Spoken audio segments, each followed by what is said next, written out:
Hi teachers and staff.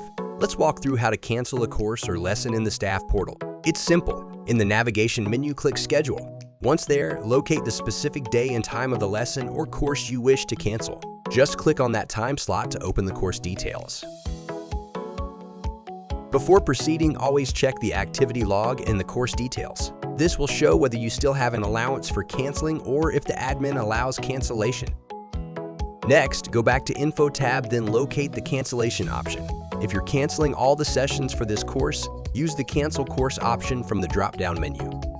If it's just a single lesson, go for the Cancel Lesson button. Click the relevant option to start the cancellation process. Now let's provide the reason for canceling. If everything looks good, click Confirm to proceed.